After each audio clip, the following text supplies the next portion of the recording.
Hello everyone, नमस्ते। आप सभी का एक बार फिर से आपके अपने यूट्यूब चैनल IBO ट्रेंड में स्वागत है। हमें क्या पढ़ाया जा रहा है और हम क्या पढ़ रहे हैं।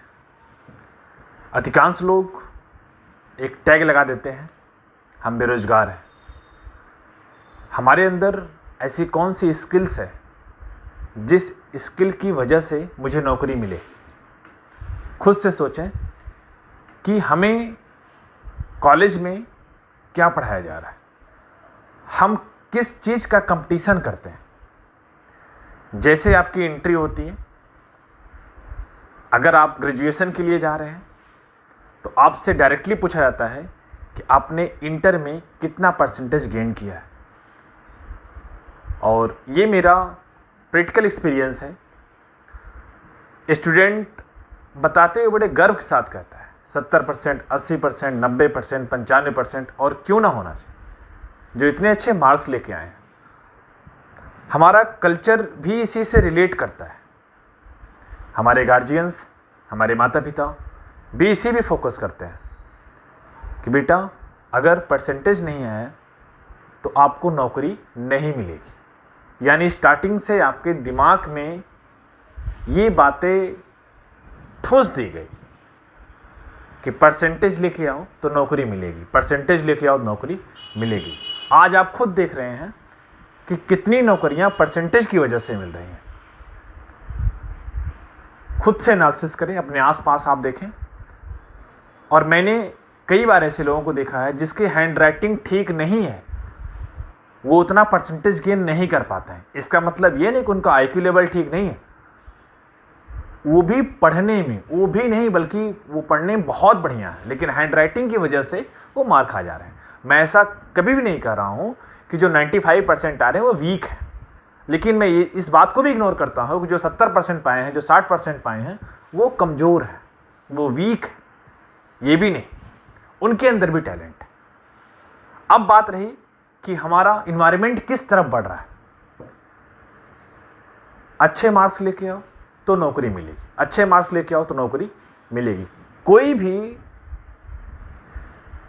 इस टॉपिक की बात नहीं करता कि ऐसी कौन सी स्किल सीखें कि जिससे मुझे नौकरी मिले। मुझे पैसों के बारे में बताया जाए, डिसीजन कैसे लिया जाता है इसके बारे में सिखाया जाए। लेकिन एक रेस लगा हुआ है, और रेस किस चीज़ का है? नंबर्स का रेस लगा हुआ है। 3 इडियट मूवी हम सभी देखे होंगे। उसमें एक बात बोलता है कि जिस तरफ तुम जाना चाहते हो, जिसमें तुम्हारा मन लग रहा है। हमारा एक वीडियो है, अपने पैशन को पहचाने। अगर आपने वीडियो नहीं देखा है तो पहले वीडियो देख लें, बहुत ही महत्वपूर्ण वीडियो है ये आपके टैलेंट को बाहर निकालने में मदद करता है। तो चलिए, मैंने इसी टॉपिक पे लेके बात कर रहे हैं कि हमें कॉलेज में क्या पढ़ाया जा रहा है और हमें किस वजह से नौकरी मिलेगी और हमें क्या पढ़ना चाहिए। तो आज हम स्पेशली इसी पे डिजाइन कर रहे हैं ये वीडियो कि हमें स्कूल में या कॉलेज में क्या पढ़ना चाहिए या किस पे फोकस करना चाहिए। तो चलिए जानते हैं। नंबर 1 पॉइंट है कि सही निर्णय कैसे लिया जाता है। देखिए, स्टार्टिंग यहीं से होता है। मैंने बहुत लोगों को ये कहते हुए सुना है कि मैं ये डिसीजन नहीं ले सकता हूँ, मुझे पूछ के बताते हैं, या माता पिता से पूछ के बताते हैं, या किसी से भी होता है। मतलब वो डिसीजन लेने की क्षमता है ही नहीं। ये ऐसा कौन सा लेसन कनेक्ट किया जाए कि आप इसमें माहिर बन जाए। आज इसी से रिलेटेड हम कुछ स्टेप आपको बताएंगे। अगर वो स्टेप फॉलो करते हैं तो आपको डिसीजन लेने में आसानी हो जाएगी। तो चलिए देखते हैं। पहला है कि उपलब्ध विकल्पों के सकारात्मक तथा नकारात्मक पहलुओं पर मनन करें। विकल्प मतलब समझ रहे हैं ना आप? बहुत सारे ऑप्शन हो जाते हैं। जैसे मान लीजिए आप कहीं शॉपिंग के लिए गए हैं तो बहुत सारे ड्रेसेज आपके सामने आ जा रहे हैं। अब बहुत सारे ड्रेसेज आ जा रहे हैं तो आपको निर्णय लेना है कि कौन सा उसमें से लें।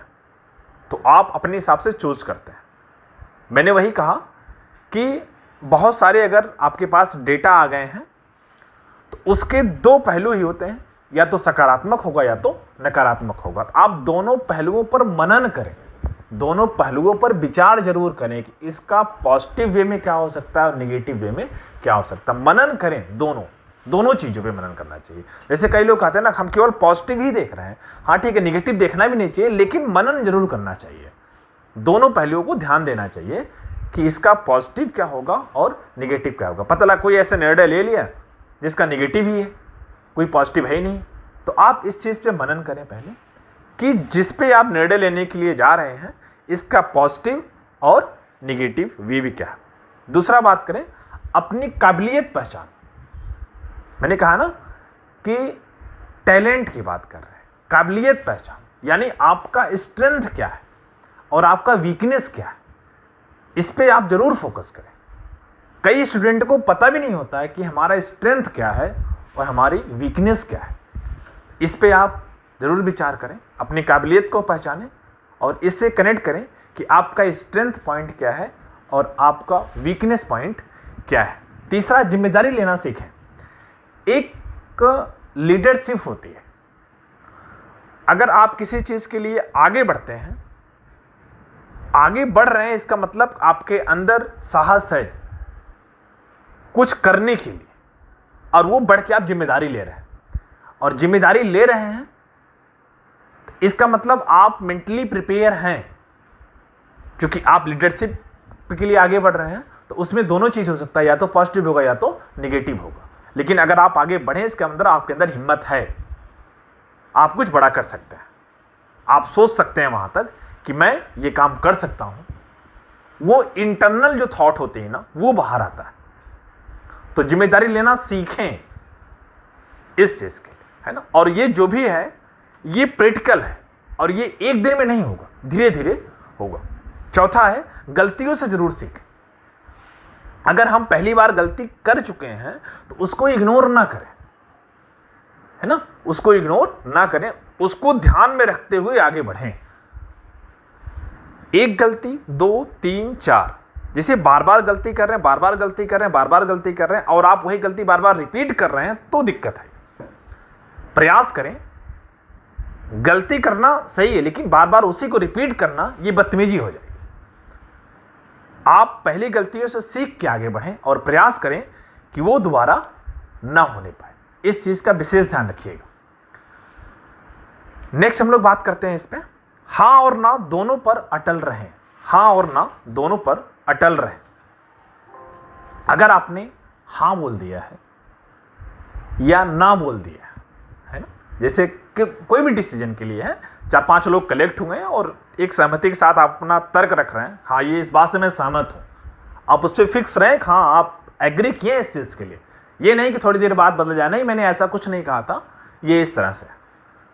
तो उससे थोड़ा सा ये लगेगा ना कि नहीं, बहुत ज़्यादा मतलब आप पे लोग ट्रस्ट ही नहीं करेंगे, है ना। तो इस चीज़ पे ध्यान रखें। अगर आपने हाँ बोला है किसी भी पॉइंट के लिए, कहीं भी अगर हाँ बोला है तो हाँ, अगर ना बोला है तो ना। मतलब एक बार आपने रिजेक्ट कर दिया तो सोच समझ के रिजेक्ट किए होंगे ना, तो उस पर आप रहें कि ना कि एक बार नहीं बोल दे रहे हैं, नहीं नहीं नहीं नहीं ऐसा नहीं है, और फिर उसी बात को हाँ बोल दे रहे हैं। तो इससे थोड़ा सा डिस्टेंस बनाएं। एक बार कमिटेड कर लें, एक बार कमिटमेंट हो जाए कि ये बात सही है, मतलब सही आपने जज तो किया ना, ये नहीं कि तुरंत फिर चेंज हो जाए। नेक्स्ट है, छोटी छोटी बातों से शुरुआत करें। अगर 8-10 लोग, 15 लोग, 20 लोग बैठे हुए हैं, आप कुछ बोल नहीं पा रहे हैं, तो बहुत बड़ा स्पीच देने की ज़रूरत नहीं है। देखिए ये मैं जो पॉइंट बता रहा हूँ ये आपके साहस को बढ़ाएगा धीरे धीरे। 4 लोग रहेंगे, आप वहाँ अपनी बात रखेंगे, एक बात, 2, 3, 4, 5, फिर लोगों को अच्छा लगेगा। जब तक आप कुछ बोलेंगे ही नहीं तब तो लोग समझ क्या पाएंगे कि क्या है वो कैसे है, ये जिम्मेदारी ले सकता है या भी नहीं। मैंने पहले बताया ना कि जिम्मेदारी लेना सीखें। तो कहीं भी है छोटी छोटी बातों से शुरुआत करें। और लास्ट है, अलग अलग घटनाओं के लिए गए निर्णयों को लिख कर रखें। जैसे आपने बहुत सारे ऐसे डिसीजंस होंगे जो आपने लिए हैं और वो जो घटना होगा वो भी अलग अलग होगा, तो आप उसको लिखें। और ये लिखने से एडवांटेज देखो क्या होगा कि अगर आप उसको नोट कर ले रहे हैं तो फिर जब आप नोट करेंगे फिर देखेंगे कि हमारा किस में पॉजिटिव रहा और किस में निगेटिव रहा, मतलब किस में हमारा डिसीजन सही था और किस में गलत था। तो आप उस पर एनालिसिस, ये सेल्फ है, सेल्फ एनालिसिस के लिए है, आप सेल्फ एनालिसिस उसको कर सकते हैं। और अगर आप ऐसा करते हैं तो जो आपका डिसीजंस है वो आने वाले दिनों में धीरे धीरे इम्प्रूव करेगा और आप हर एक मैटर के लिए आप सही डिसीजन दे सकते हैं। तो पहला क्वालिटी ये है जो हमें सीखना चाहिए, वो है निर्णय लेने की क्षमता हमारे अंदर होना चाहिए। ये 7 पॉइंट मैंने आपको बताया, अगर 7 पॉइंट आप एक पॉइंट पे काम करते हैं तो आपके डिसीजन लेने की क्षमता जो है उसमें इम्प्रूव होगा। अगर आप 10% है तो मैं गारंटी से कहता हूँ कि इसमें 20, 30, 40% तक बढ़ोतरी जरूर होगी। दूसरा पॉइंट है कि असफलता का सामना कैसे करें, क्योंकि मुझे ये तो पढ़ाया नहीं जाता है। हमें तो ये पढ़ाया जाता है कि मार्क्स कैसे लेके आने हैं जिससे हमें नौकरी मिलेगी, लेकिन जब आप फील्ड में उतरते हैं तो आपको पहला पॉइंट निर्णय, जब भी हम लोग कहीं इंटरव्यू देने के लिए बैठते हैं तो वहाँ आपका मार्क्स तो बाद में होता है, वो आपका IQ लेवल टेस्ट करता है। और दूसरा आता है असफलता का सामना कैसे करें। अगर कोई भी काम आप कर रहे हैं और उसमें असफल हो गए तो पता लगा कि आपकी कंडीशन ही नहीं इस चीज़ के लिए हो पा रही कि आपके सामने उसको प्रेजेंट कर सकें। थॉमस अल्वा एडिसन सभी लोगों को याद होगा, 10,000 बार एक्सपेरिमेंट करने के बाद वो सफल हुआ। तो इसका ये मतलब नहीं था कि उसने पहले, दूसरे, तीसरे, 10,000 बहुत होता है। एक कविता भी इस पे है कि असफलता एक चुनौती है, इसे स्वीकार करो, क्या कमी रह गई देखो और सुधार करो। चुनौती है ये आपके लिए, और असफलता में ही सफलता छिपा हुआ है। तो उसका सामना कैसे करना है, इस चीज के लिए अपने आप को प्रिपेयर करें। ठीक है। तीसरा पॉइंट है पैसों का महत्व। आपका मेन एम क्या है? पढ़ाई करके नौकरी करना, मतलब पैसा कमाना। अब लेकिन उसके इंपॉर्टेंस के बारे में जरूर फोकस करिएगा। जैसे कई लोग कहते हैं ना कि अगर पैसा नहीं है तो कुछ भी नहीं है, हम भी सहमत हैं। पैसों के बिना तो कुछ भी नहीं। एक देसी कहावत इस पे कही गई है कि पैसा खुदा तो नहीं, लेकिन खुदा की कसम खुदा से कम भी नहीं है। एक छोटा सा इस पे स्टोरी बताते हैं पैसों का महत्व। एक पिता और पुत्र, 2 लोग रहते हैं। उसका जो पुत्र था पढ़ने में बहुत तेज था और आस पड़ोस वाले कहते थे ये बड़ा, मतलब बहुत आगे जाएगा और बहुत पैसा कमाएगा, बहुत पैसा कमाएगा। अब यही क्वेश्चन वो अपने पिताजी से पूछा कि पापा पैसों का क्या महत्व है, क्या सब कुछ पैसा ही होता है? तो वो ऑफिस जा रहे थे, उन्होंने कहा कि मैं शाम को इसका आंसर दूंगा। शाम को एक पौधा लेके आए और फिर उसको बुलाए। दोनों लोग गए उस आम का एक छोटा सा पौधा लेके आए थे। आम के पौधे को लगाते हैं और फिर कहते हैं कि बेटा ये अभी कुछ नहीं होगा, इसमें 2-3 साल इसमें टाइम लगेगा, लेकिन इसके बाद हमें ये फल देगा। आपके पास पैसा है, आप जाके 3 साल वेट क्यों करें, है ना? लड़के ने पूछा पापा से कि हम ये 3 साल वेट क्यों करें, अगर ये पौधा बड़ा होके पेड़ बनेगा तो उसमें से आम ही तो निकलेंगे, और आम हम मार्केट से खरीद सकते हैं अगर हमारे पास पैसा है तो। पिताजी ने कहा कि अगर यही सब सोचने लगे तो वो आम कहाँ से आएगा, है ना? ध्यान समझिएगा। अगर सभी लोग यही समझने लगे कि हम लोग जाके पैसा देंगे और आम लेके चले आएंगे और कोई लगाएगा नहीं, कभी भी पैसों का महत्व तो है, लेकिन नेचर के साथ कभी खिलवाड़ ना करिए। तो इंपॉर्टेंस है, उस चीज को मैनेज करते हुए चलिए, लेकिन नेचर को भी साथ में लेके चलिए। चौथा है कि पैशन को कैसे पहचाने। ये टॉपिक मैंने वीडियो बनाया था, इस पे आप देख सकते हैं अपने पैशन को कैसे पहचाने। उसमें मैंने 3 पॉइंट पे बात किया था, वहाँ से आप जान सकते हैं, समझ सकते हैं कि आपका इंटरेस्ट किस में है और आप किस में जाना चाहते हैं, वो आपको लग जाएगा। पैशन को पहचानने का बस एक सिंपल सा तरीका ये है कि आप किसी काम को कर रहे हैं और उस काम को जब स्टार्ट कर रहे हैं तो आपको टाइम का पता भी नहीं चल रहा है। मतलब आप इतने उसमें डूब जा रहे हैं कि टाइम का मालूम ही, मतलब टाइम का पता भी नहीं चल पा रहा है कि क्या चीज़ है। इसका मतलब आपका उसमें इंटरेस्ट है। इस टॉपिक को और क्लियर करने के लिए ये आप वीडियो देख लीजिएगा। नेक्स्ट है पर्सनल फाइनेंस क्या है। ये देखिए, जब भी हम लोग इस चीज़ के लिए बढ़ रहे हैं तो ये प्रैक्टिकल चीज़ें चल रही हैं। अब बात की एक हमारा पैशन चूज हो गया, हमारे शौक क्या है ये हो गया, लेकिन पर्सनल फाइनेंस क्या चीज़ है। पर्सनल फाइनेंस में 5 टॉपिक आते हैं, जिसमें पहला इनकम होता है। आप पैसा कमाएं, पैसा कमाने के कितने जरिए हो सकते हैं वो आप जरूर डिसाइड करें। इनकम हो रहा। दूसरा, कितना खर्च कर रहे हैं, ये भी नोट डाउन जरूर करें। कितना खर्च कर रहे हैं ये नोट डाउन करें आप।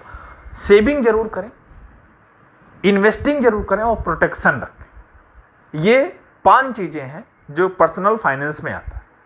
तो पहला था इनकम पे देखें, कितना खर्च कर रहे हैं, स्पेंडिंग। फिर सेविंग भी फोकस ज़रूर करें, और जो सेव हो रहा है उसी को इन्वेस्ट करें। और तीसरा है प्रोटेक्शन के लिए, हमारी सुरक्षा के लिए भी कुछ ना कुछ ज़रूर चाहिए। तो ये पर्सनल फाइनेंस में आता है। नेक्स्ट है हेल्दी कैसे रहे। एक कोटेशन है, हेल्थ इज वेल्थ। अगर आप ही स्वस्थ नहीं रहेंगे तो कितना भी पैसा हो, क्या मतलब है इस चीज़ का। अपने स्वास्थ्य पे जरूर फोकस करें। प्रयास करें कि आप क्या खाते हैं। 70% डिपेंड करता है आपका शरीर कि आप क्या खा रहे हैं, 70%, और 30% डिपेंड करता है योगा पर। दोनों चीज़, अगर आपको फिट रहना है तो अपना डाइट सही करें और योगा और मेडिटेशन जरूर करें। बिजनेस कैसे करें, है ना, इसके बारे में सीखें, क्योंकि हम लोग सीखने के लिए तो आगे बढ़ रहे हैं। बिजनेस कैसे किया जाए। नौकरी करना तो अलग चीज़ है, आप तो नौकर तो बन जाओगे, लेकिन सभी लोग बिजनेस भी नहीं कर सकते। सीखने में क्या दिक्कत है। आप ये जरूर सीखें कि बिजनेस कैसे करें। ये अगर आपके अंदर एक बर्निंग डिजायर रहेगा कि हमें बिजनेस सीखना है, उसके बारे में जानना है, तो आप जरूर जान जाएंगे। और बिजनेस बहुत तरीके के हो सकते हैं, लेकिन सीखे जरूर उसके बारे में। कहा जाता है कि अगर सीखना बन तो जीतना बन। तो आप सीखते रहें। और लास्ट टॉपिक है इस चीज़ का, इन्वेस्टमेंट का महत्व क्या है। देखिए, जब भी हम लोग किसी से कंपेयर करते हैं तो उसमें शायद अमेरिका नंबर 1 पे आता है, और वहाँ इन्वेस्टमेंट बहुत ज़्यादा होता है। मतलब लोग सेविंग, मतलब जिससे हम लोगों के यहाँ कल्चर क्या है कि हम लोग बैंकिंग में चलते हैं। 8-10 लाख 15 लाख जो भी है उसको बैंक में जमा कर देते हैं, और बढ़ेगा जब आसानी से बढ़ेगा। लेकिन अगर हम लोग यही इन्वेस्ट करें, पैसा इन्वेस्ट कर सकते हैं, गोल्ड में इन्वेस्ट कर सकते हैं, प्रॉपर्टी में इन्वेस्ट कर सकते हैं, म्यूचुअल फंड में इन्वेस्ट कर सकते हैं, शेयर मार्केट में हम लोग इन्वेस्ट कर सकते हैं। ये सब रास्ते हैं। लेकिन तभी जब आप पैसा कमाएंगे, वो सीक्वेंसिंग ध्यान रखिएगा इस चीज़ के लिए कि पहले आप पैसा कमाएं, है ना। जब पैसा कमा ले, इसके बाद फिर आप, एक वीडियो और बनाया था 50, 30 और 20 वाला रूल। तो 20 में बचत था, जो बचत था वो आप इन्वेस्ट कर सकते हैं इस चीज़ के लिए। तो इतने फोकस करें, और यही स्किल अगर आप सीख गए, जो मैं आज जितने पॉइंट बताया हूँ, ये डेफिनेटली आपको एक अलग रास्ता देगा, सोचने का तरीका बदलेगा, आपका जो बिजनेस आइडिया है उसमें भी बहुत सारे सुधार आएंगे। तो ये इतने पॉइंट्स रहे। इससे रिलेटेड या इसी में अगर आपको कहीं भी कुछ दिक्कत है तो आप मुझे कमेंट करें और बताएं। धन्यवाद।